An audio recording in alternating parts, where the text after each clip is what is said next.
Yeah, welcome back. You're still watching Morning Live here on SABC. To remember that I said the whole program is centered around Operation Phakisa, specifically focusing on the oceans economy. We have Lynne in PE, we have Blaine Herman in Durban, but you also have Janine Lee in PE as well. She is standing now with the Enterprise Minister, Minister Lynne Brown, to talk more about the issue of oceans economy. A very good morning to you, Janine. I'm sure the fact that you're looking how beautiful it is here in Port Elizabeth, that you were wishing you were down here in Nelson Mandela Bay. But I'm here on the quayside. It's a new slipway that has been built, evidence of Operation Phakisa and the developments that are taking place in the ports in South Africa. And we're going to talk about marine transport and manufacturing. And as you said, I have the Minister of Public Enterprise, Lynne Brown, with me. Minister, this industry, how important is it to the economy?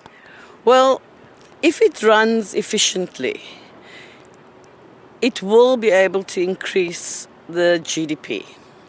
It's about increasing volumes we move and creating the space for those volumes to move. Now, there are a couple of things that we have to do. The one was building the slipway. And in the last 17 months, since Oceans Economy, we've developed this slipway. And the slipway is built essentially to ensure that, like that hoist at the back of you, ensure that we are able to fix boats. And so to be able to fix boats, we must have people who are trained to do so. So there are a whole range of offshoots. For example, the 2 new maritime schools in the area will create a skills base. And so we create a skills base to grow our economy. We create infrastructure to grow the economy. And this is what the slipway is supposed to be. Minister, I'm sure there are challenges that still come with all of this. Could you speak us just through some of them? Well, there are huge challenges because, remember, in the past, many of these were not active in some respects. And so we now have to go out and get that business and increase the volumes. And that is quite a hard job to do. The other big issue is that we don't have the skills that we need for this kind of operation. But what we should be doing, and what we are doing at the moment, is getting the maritime schools running. Now, there are many young people from the Eastern Cape in those maritime schools. And so that as they come through the net, they'll be able to be developed within this industry.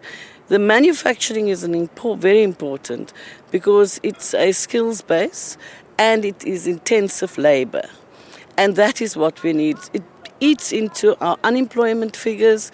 It creates levels, it should be eating into our poverty levels and create a lot more equality within the ports. But the biggest issue about the ports is that if we do not have an efficiently run port, we will be excluded from global ports.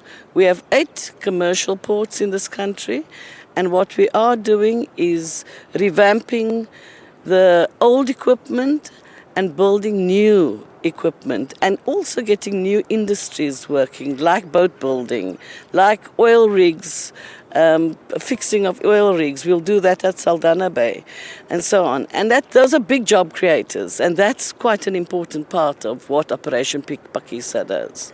Minister, briefly as possible, if you can, our ship and boat building in South Africa has come on leaps and bounds. We have Mvezo built in Durban, the new tug. Briefly take us through it. Well, it's a 1.4 billion rand contract. The first 2 have come online. We have 7 more to go.